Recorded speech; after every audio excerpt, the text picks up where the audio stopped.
"Mom, I told you, there's no seat for you here. Get out." The words hit me harder than the cold February wind sweeping through the dealership parking lot. I stood there, clutching my purse, watching my son, my only son, sit behind the wheel of his brand new silver SUV, one that I had paid for. The salesman was still holding the folder with the purchase papers. He gave me an awkward glance, like he wanted to vanish. "Ryan," I said softly, trying to laugh it off. "Don't joke like that." But he wasn't joking. He leaned across the passenger seat to close the door on me. "Mom, seriously. You're embarrassing me." My hands trembled against the car door handle. Embarrassing him? The same son who couldn't afford this car without my savings, without my name on the loan?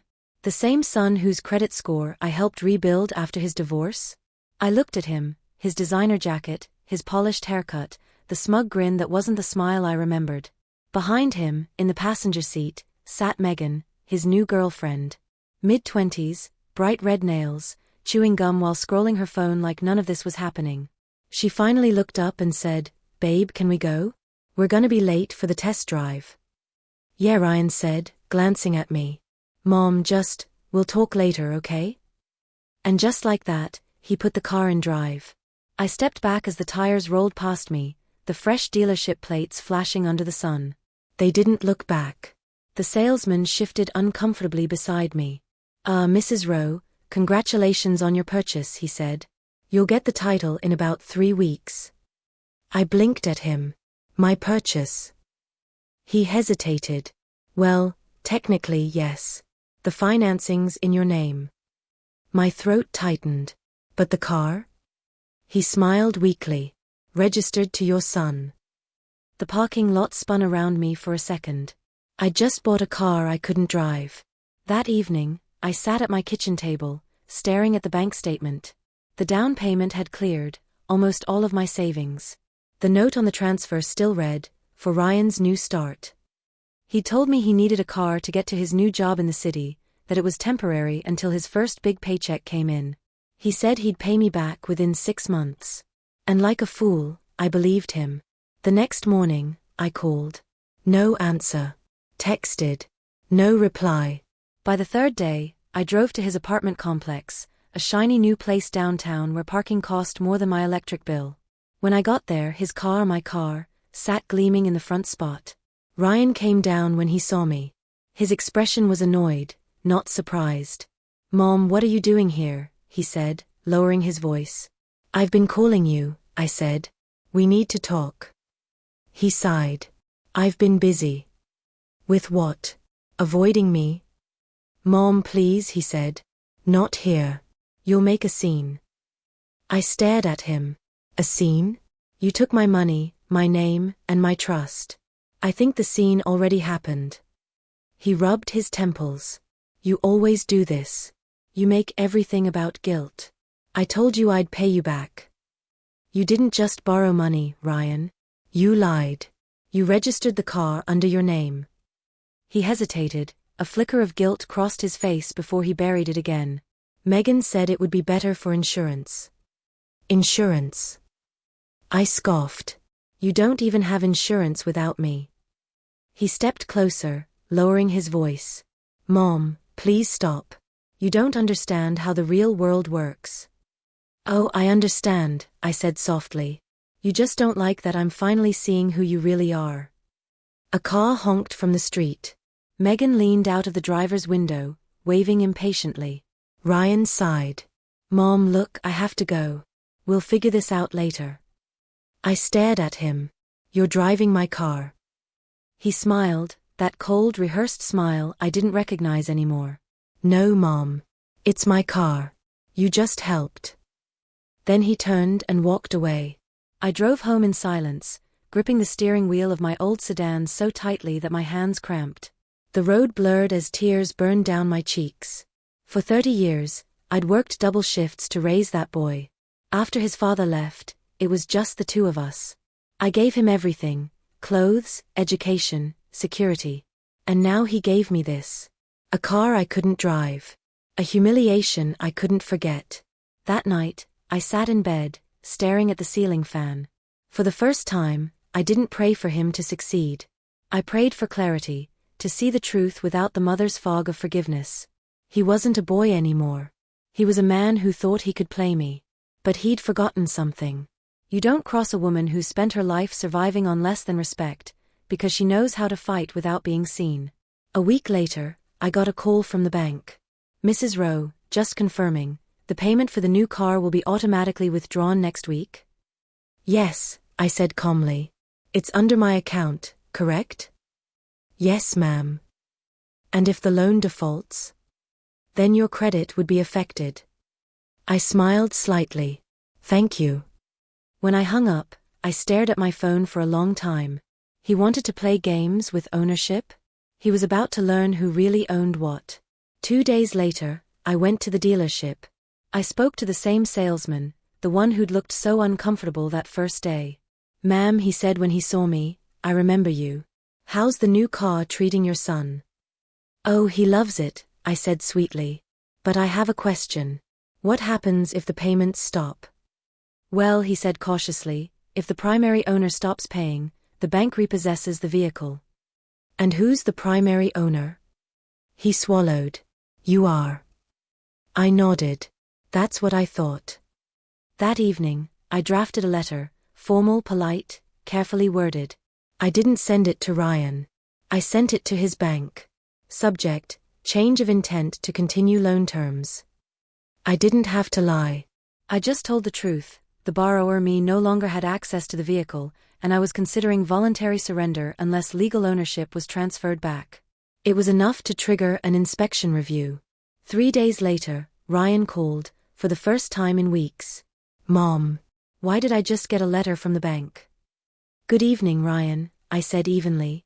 They're saying the car could be repossessed. What did you do?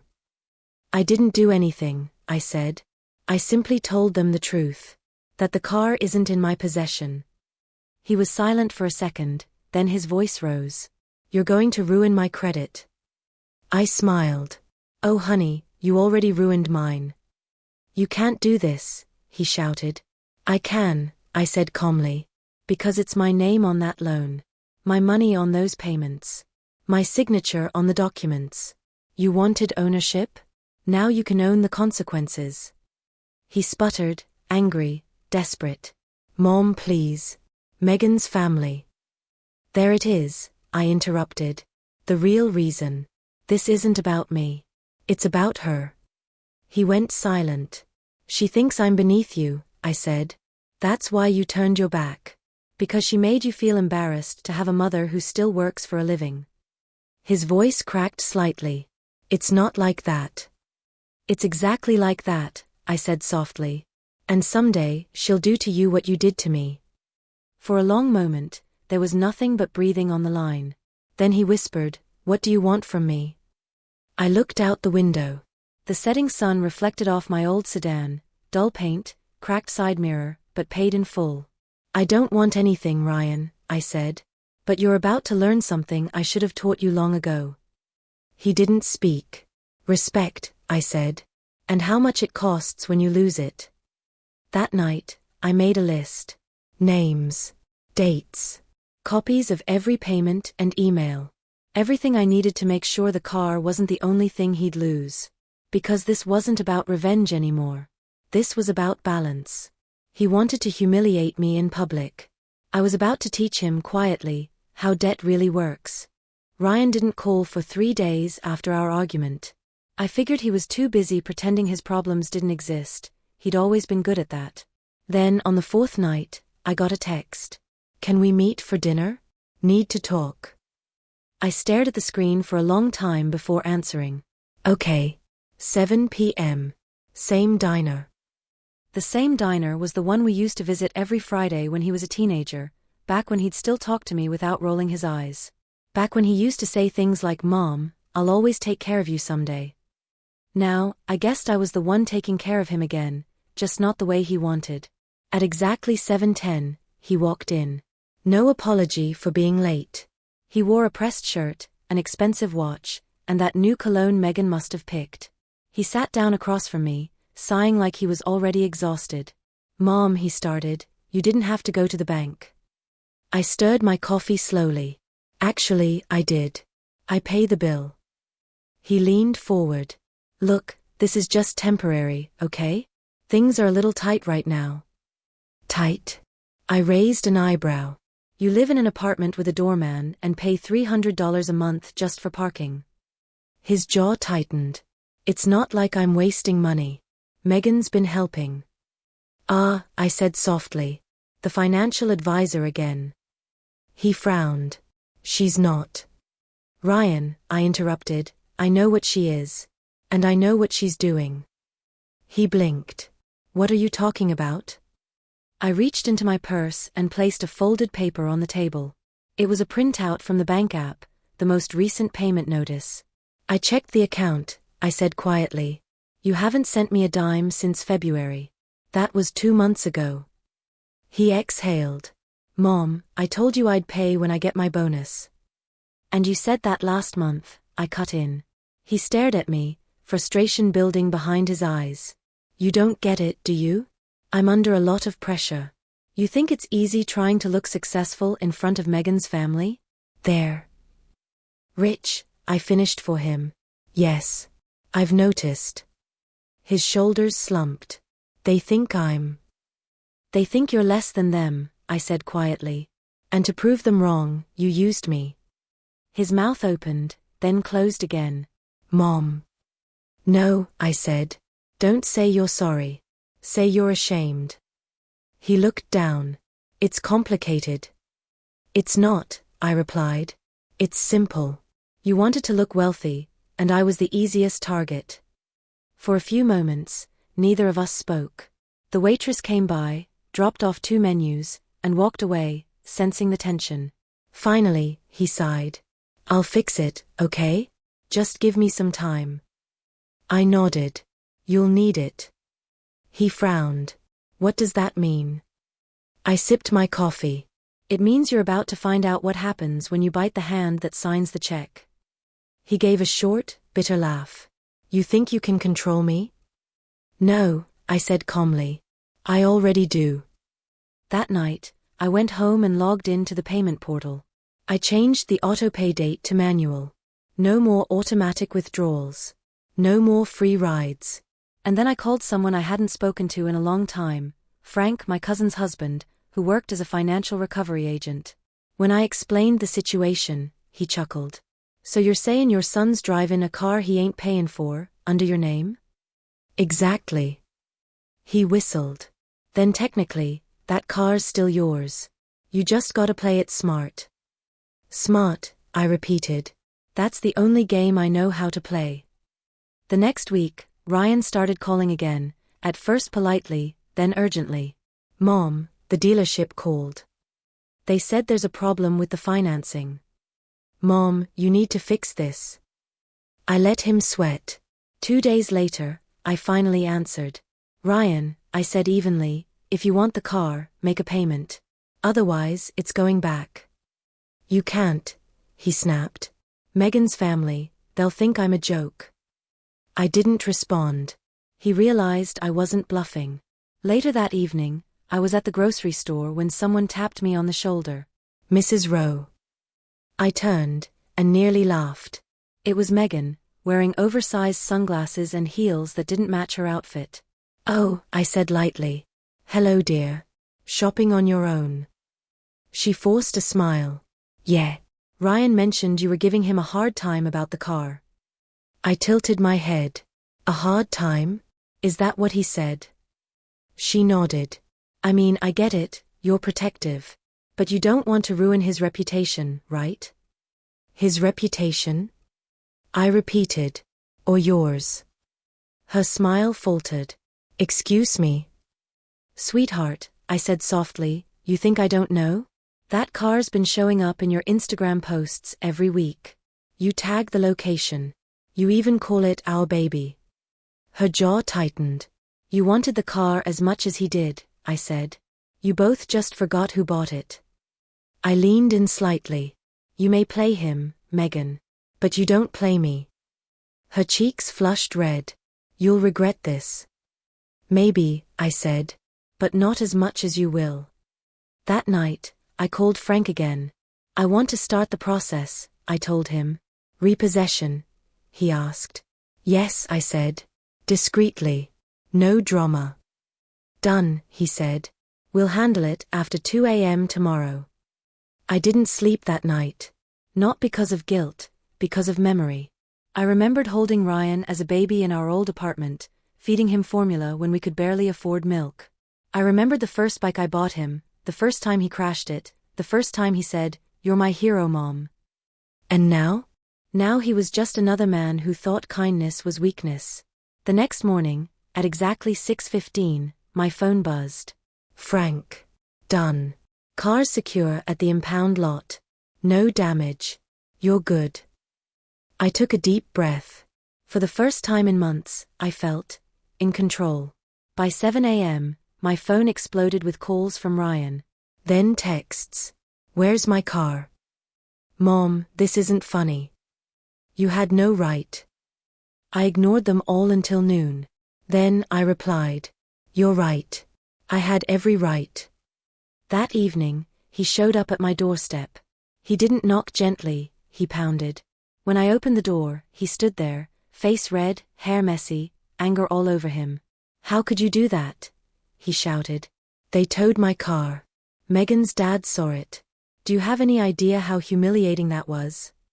Yes, I said softly. I think I do.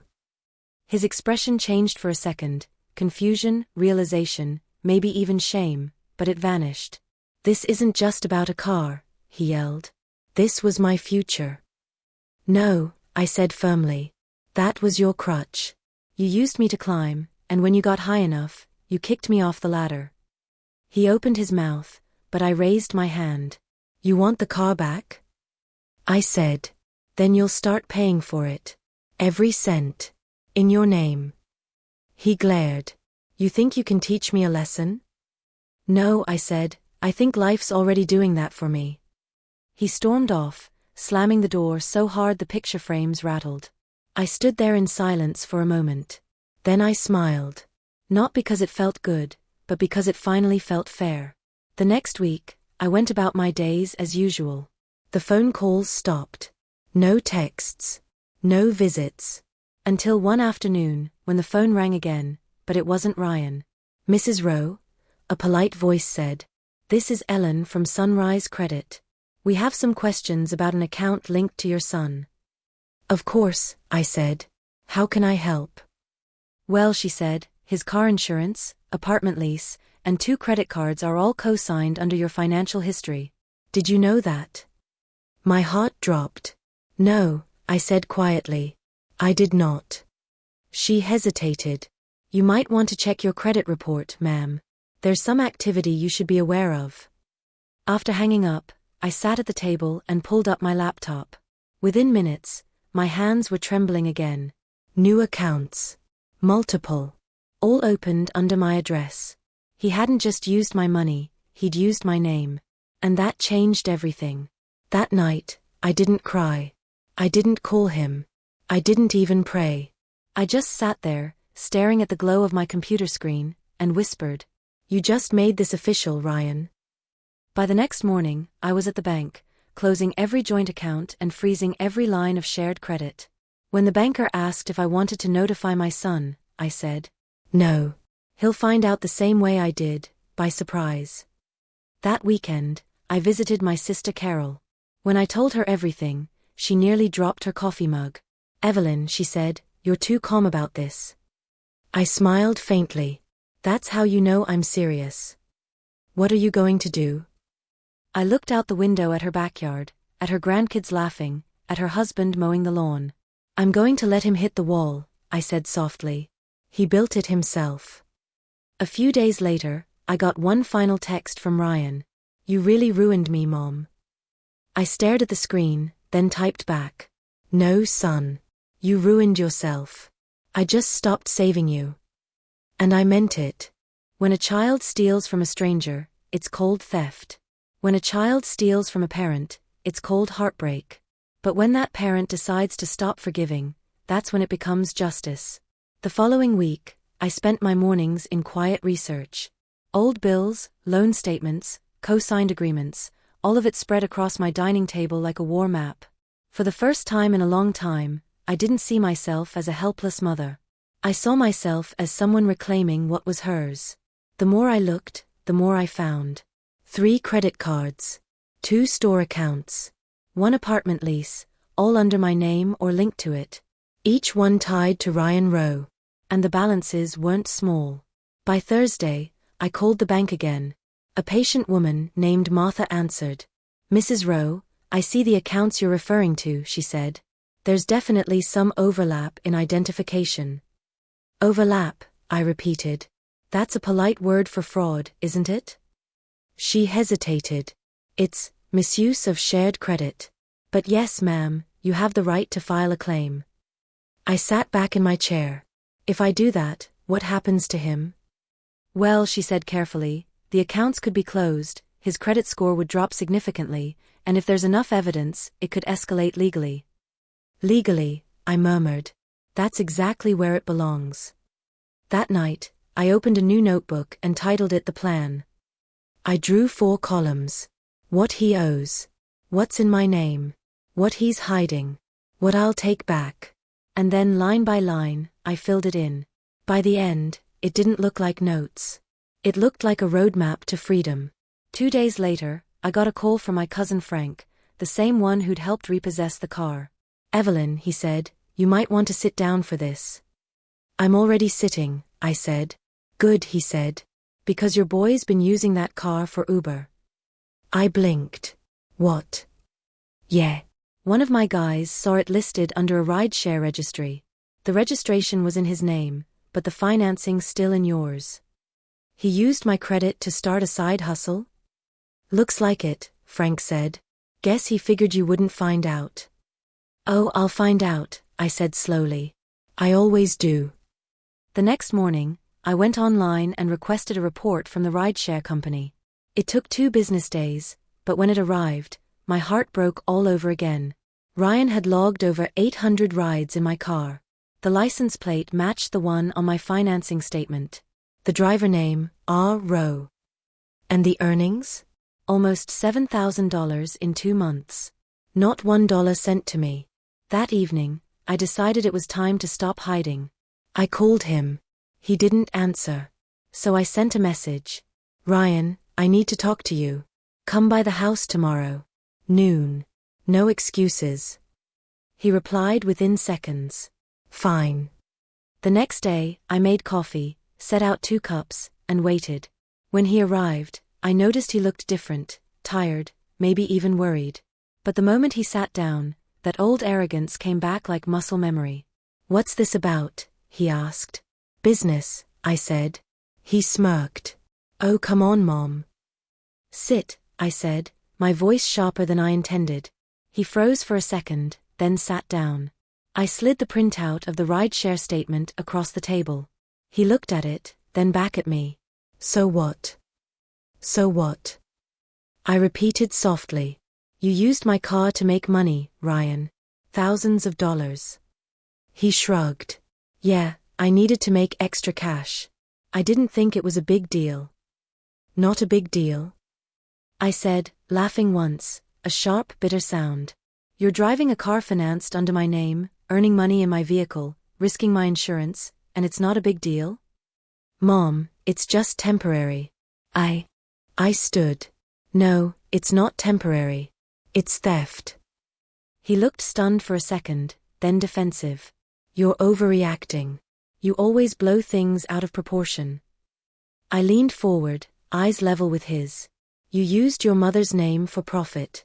You lied about the payments. You dragged my credit through the mud to impress that girlfriend of yours. This isn't a phase, Ryan. This is who you've chosen to become." He clenched his fists. "You don't understand Megan's family." "There it is again," I said coldly. "Megan's family. Always the excuse. What about your family? The one who raised you, fed you, bailed you out of debt." He slammed his hands on the table. "Stop acting like you're the victim." "I'm not acting," I said calmly. "I am the victim. But not for long." He stood abruptly. "You can't control me forever." I smiled faintly. "No. But I can make sure you stop controlling my life. He glared at me, but I saw something new in his eyes, fear. Real fear. After he left, I didn't cry. Instead, I opened my notebook again and flipped to the last page. At the top I wrote, Phase 2, Exposure.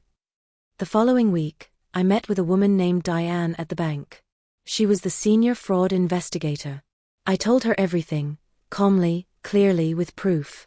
She listened without interrupting. When I was done, she nodded. Mrs. Rowe, I'll be honest, this isn't uncommon. But what's rare is how organized you are. You've built a clean paper trail. Does that mean I can stop the damage? It means you can reverse it, she said. But we'll need to file a fraud affidavit. Once that happens, your son will be investigated for unauthorized credit activity. I nodded. Do it. That night, I found an envelope under my front door. Inside was a note written in messy handwriting. Stop before you regret it. No signature, but I didn't need one. The handwriting was Ryan's. I held the note under the lamplight, my hands trembling. Then I tore it clean in half. He wanted intimidation? He'd forgotten who taught him strength. 2 days later, my sister Carol came by with a folder. What's this? I asked. She smiled. Something that might help. It's from my neighbor. She works at City Hall in vehicle registration. Inside were photocopies of ownership records for several vehicles linked to Ryan's apartment complex. But what caught my eye wasn't the car models. It was the names. One of them matched Megan's father. And beneath it, a second driver listed as Ryan Rowe. Carol frowned.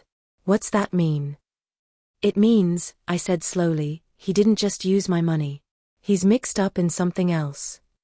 What kind of something else? I turned the papers around, tapping the registration ID.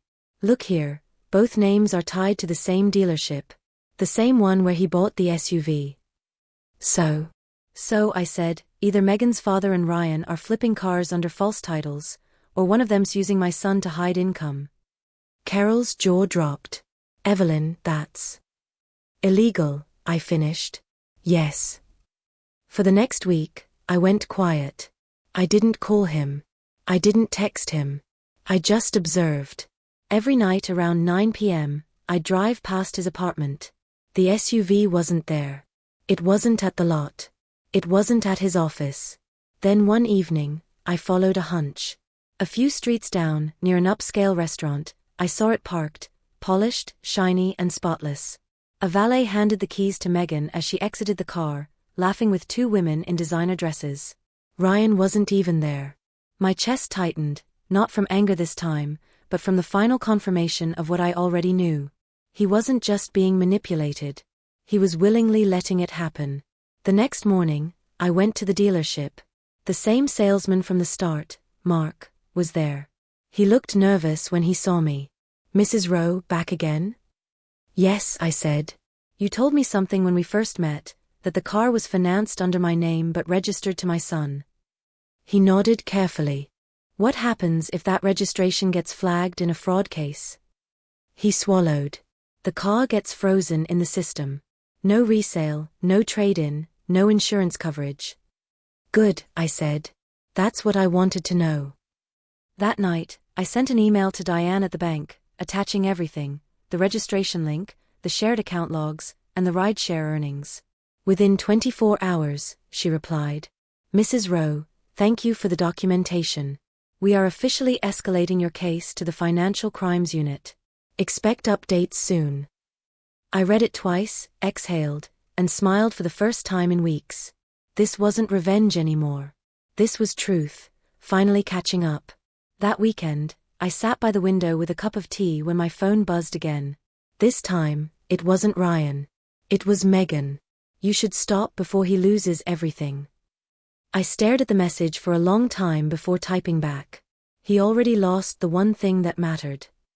What's that? She replied. Me. Then I blocked her number. Later that evening, I heard the rumble of an engine outside my house. When I looked out, I saw flashing lights, a tow truck. Behind it, the silver SUV. The driver stepped out with paperwork. Mrs. Rowe? He asked. Yes. Bank repossession order. Vehicle will be held until legal review is complete. I signed the form, watching as the car was pulled onto the ramp. As the truck drove away, the headlights cut through the dusk like the closing of a chapter. But just as I turned to go inside, I saw something. A folded document had fallen from the car door before they lifted it. I picked it up and opened it under the porch light. It wasn't just paperwork. It was a business contract. And on the top line, 2 signatures stood out clearly. Ryan Rowe and Edward Collins, Megan's father. Underneath, one chilling line. Joint purchase agreement, resale vehicles, financed by E. Rowe. My name. My initials. My credit. I gripped the paper, the cold air burning in my lungs. He hadn't just betrayed me financially. He'd used me as a front for someone else's crime. And now, his little game wasn't just between mother and son. It was about to become public. They say every storm begins with silence. The kind of silence that makes you think you've imagined everything. For 2 weeks after I sent the documents to the Financial Crimes Unit, that's all there was, silence. No calls, no letters, not even a text from Ryan. Then, one cold March morning, the phone finally rang. Mrs. Rowe? This is Detective Hartman with the County Financial Division. We've completed our preliminary review. We need you to come down to give a statement. A statement. Such a small word for such a long story. When I arrived at the office, the detective, a tall man with tired eyes and a gentle tone, greeted me kindly. Mrs. Rowe, first off, I just want to say you did the right thing, he said, offering a seat. I'm not sure it feels right, I admitted. It feels necessary. He nodded. We reviewed the documents. The vehicle, the shared accounts, the business contract between your son and Mr. Edward Collins. There's enough to open a fraud investigation. My heart skipped. What does that mean for Ryan? It depends on his cooperation, Hartman said. But Mr. Collins, that's another story. There's evidence of asset concealment and false filings under your name. He paused, then looked at me gently. You've been a victim of identity misuse, Mrs. Rowe. And you've been financing part of their operation without consent. I sat still. The words felt heavy but freeing, like truth often does. What happens now? I asked. We'll issue subpoenas for both parties. You'll be called as a witness once we move to hearing. Are you prepared for that? I met his gaze. I've been preparing for that my whole life, I said. The hearing was scheduled for mid-April at the county courthouse. It wasn't a criminal trial, not yet, but a public proceeding to determine accountability for financial misconduct. In plain terms, it meant that for the first time everyone, including Megan's family, would have to look me in the eye. The day of the hearing I wore my best outfit, a dark gray skirt suit with a pale cream blouse, my silver gray hair neatly pinned, and the same small pearl earrings Ryan had bought me for Mother's Day 15 years earlier. A reminder of who he used to be. When I entered the courthouse, the air was thick with quiet murmurs. Reporters lingered by the hallway, whispering about the small-town fraud case involving a car loan and corporate money trail. I ignored them. I had only one goal, truth. Inside the hearing room, I saw them. Ryan sat at one table, looking smaller than I'd ever seen him. His once proud shoulders hunched, his suit wrinkled. Across from him sat Edward Collins, polished, smug, calm, with his lawyer beside him. Megan wasn't there, but her absence was louder than words. When Ryan glanced up and saw me, his eyes flickered with shame. He looked like he wanted to speak, but couldn't. The judge entered, a middle-aged woman with sharp eyes and an even sharper tone. Case number 40127, Rowe v. Collins. Alleged misuse of personal credit and identity. All parties present. The clerk confirmed. Proceed, the judge said. The county attorney began by laying out the evidence, the fraudulent loan applications, the contract, the vehicle records, and the rideshare income tied to my name. Then he looked toward me. Mrs. Evelyn Rowe, please take the stand. My heels clicked softly as I walked forward. I placed my hand on the Bible, swore my oath, and sat down. Mrs. Rowe, the attorney said, could you tell the court how this began? I took a breath. It began with love. The kind that blinds you. The judge's gaze softened slightly. My son asked me to co-sign for a car, I continued. He said it would help him rebuild his life. I believed him. I paid the down payment. But he registered it under his own name. Then, without my consent, he used it for income and entered business deals I didn't know existed. The attorney nodded. At what point did you realize this was fraud? When I found a contract with my initials, used without permission, tied to Mr. Collins's business. The courtroom was silent except for the faint scratch of pens. Mr. Collins's lawyer stood. Mrs. Rowe, he said smoothly, isn't it true your son handled these arrangements voluntarily? That you willingly gave him financial access? I gave him trust, I said evenly.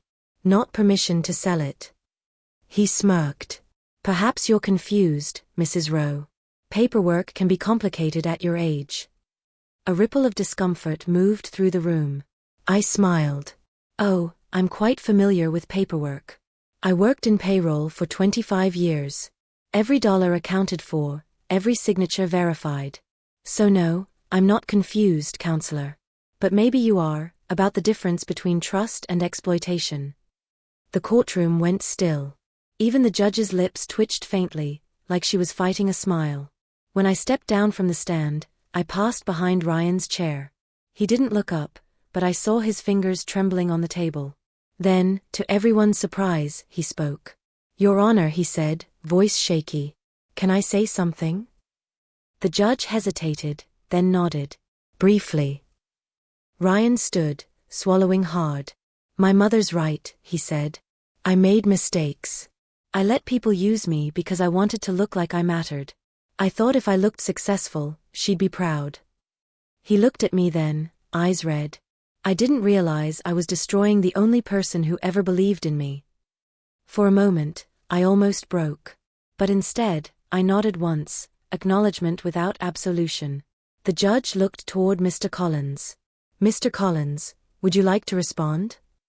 He stood slowly, buttoning his jacket.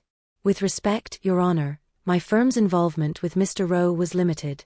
If Mrs. Rowe feels aggrieved, she can take it up with her son. The judge's eyes narrowed. So you deny using Mrs. Rowe's credit for profit? I don't handle those documents personally, Collins said smoothly. That's when the county attorney smiled. Interesting, he said, holding up a file. Because the signature on this contract was witnessed by your assistant, Mr. Collins, and verified by your office email. He handed the papers to the judge. Her eyebrows lifted. Mr. Collins, this is your signature. The room went silent. For the first time, Collins's confident mask cracked. His lawyer whispered urgently, but the judge was already speaking. This court finds sufficient evidence to proceed with charges of credit misuse and identity falsification. The case will advance to a formal inquiry. Gasps filled the room. Collins's face drained of color. Ryan stared straight ahead, silent. And I just breathed. Afterward, as the lawyers filed out, a few reporters tried to approach. One asked, Mrs. Rowe, what do you want to say to your son after all this? I turned to the camera. I want him to learn that success isn't about owning things, I said. It's about earning back what you lost, especially respect. The reporter lowered his mic. And I walked out of that courthouse into the bright April sun. Later that afternoon, I sat alone on a bench outside the courthouse. For the first time in months, my shoulders felt light. That's when I heard a voice behind me. Mom. I turned. Ryan stood there, hands in his pockets, eyes hollow. I'm sorry, he said quietly. I know, I said. He sat beside me. They might charge me too. I nodded. Probably. He rubbed his face. Megan's gone. Collins fired me. I don't even know where to start.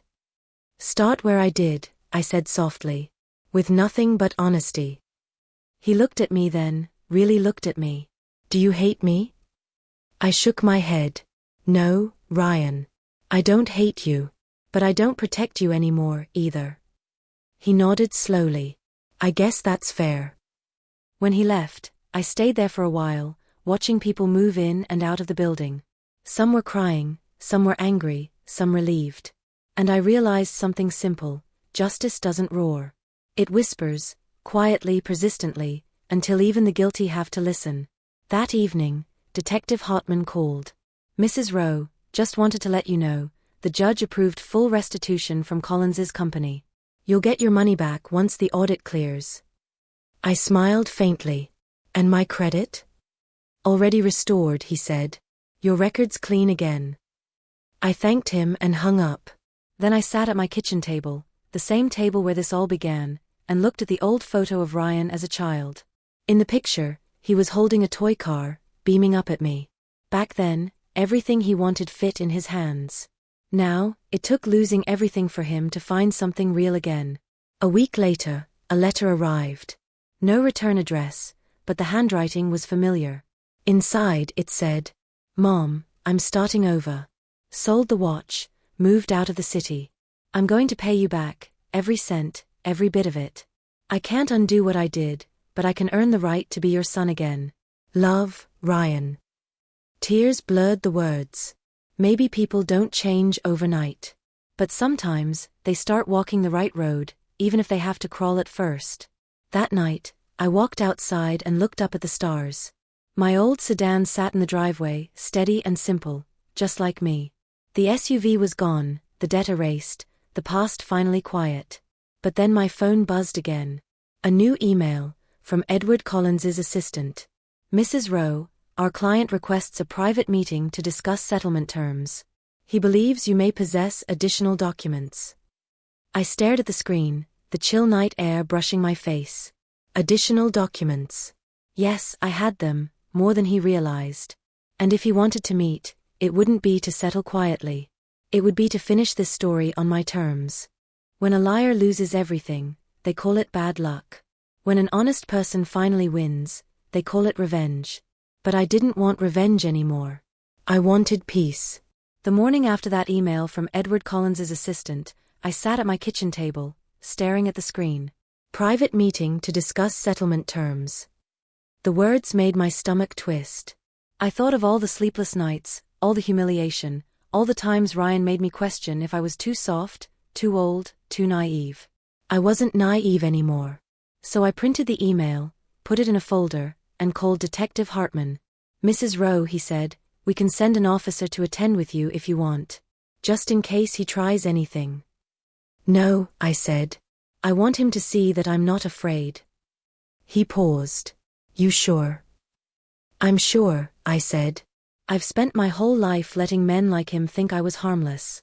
Not today."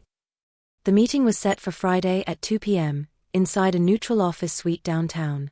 I wore a dark navy blazer, pressed slacks, and my mother's brooch, a small silver feather I'd always kept for courage. When I arrived, Collins was already there, sitting across a polished table, his lawyer beside him. He looked smaller now. Paler. Not the smug man who once smirked in the courtroom. "Mrs. Rowe," he said smoothly, forcing a smile. "Thank you for meeting. We'd like to resolve this privately." I set my folder on the table. "Privately or quietly?" He hesitated. "Both, ideally." His lawyer leaned forward. "Our client is prepared to offer you restitution for your losses, plus interest, of course." "How generous," I said evenly. "And what about the part where you used my name to move funds through your business?" "That was an oversight," Collins said quickly. "We never meant for you to be involved." "Funny," I said, sliding a paper from my folder. "Because this document says otherwise." He froze as I unfolded a photocopy of the second contract I'd found, one he didn't know I had. It listed 4 additional vehicles registered under his company, all financed using fraudulent cosigners, my information among them. His lawyer stiffened. "Where did you get that?" Collins demanded. I smiled slightly. "From the dealership clerk. Turns out people talk when you treat them kindly." His lawyer tried to regain composure. "Mrs. Rowe, we can come to an agreement here." "Oh, I already have one," I said. "You're going to return every cent you made through my credit. You're going to send a written apology to the bank acknowledging fraud. And you're going to withdraw your claim against my son." "Withdraw?" Collins repeated, frowning. "Why would I?" "Because," I interrupted, sliding a small flash drive across the table, "this contains every transaction between you, your daughter and Ryan. You call it business. The IRS calls it laundering." His face went pale. I don't want your money, I continued. I want your confession. For a long moment, no one spoke.